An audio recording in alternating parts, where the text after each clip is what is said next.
વડનગર કૈલાસધામમાં વાવેલા ઉભા ચંદનની ચોરી। તો ગોરધનભાઈ સથવારા 11 વર્ષથી ચંદનની ખેતી કરે છે। તો કુલ 1000 ચંદનના રોપાનું વાવેતર કરેલ હતું, જેમાંથી 140 રોપાને નુકસાન કરી કટર મારી દેવામાં આવ્યા છે। જ્યારે તૈયાર થયેલા 20 જેટલા ચંદનને ચંદન ચોરો ઉઠાવી ગયા।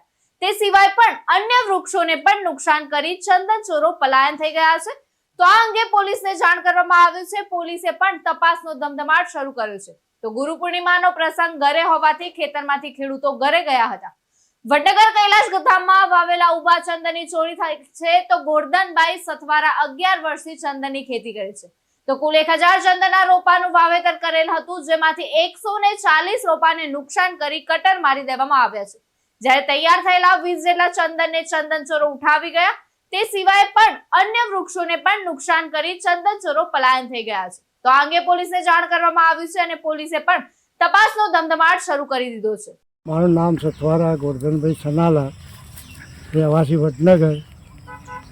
તાનારીની બાજુમાં કૈલાસધામ ફાર્મ હાઉસ છે, પણ પોતાની માલિકીનું સ્વતંત્ર। એની અંદર મેં 11 વર્ષથી ચંદનની ખેતી કરેલી છે અને 11 વર્ષથી હું ખેતી કરું છું। બાપ દાદાની પહેલાં જમીન હતી, એમાંથી પછી આ જમીન લીધેલી બાપ દાદા વખતની, અને 11 વર્ષથી મેં ચંદન વાવેલો છે। અને આ ગઈ રાત્રે અમારે ત્યાં કોઈ અજાણ્યા ઈસમો 140 ચંદન કટિંગ કર્યું છે। એમાં 20 ઝાડ તો બિલકુલ કટિંગ કરીને લઈ જ ગયા છે, અને બીજા 120 ઝાડ ચંદનના બિલકુલ કાપા કરીને ફેલ થઈ જાય એવી પોઝિશન કરી નાખી છે। અને આના અનુસંધાનમાં મેં પોલીસને જાણ કરી છે।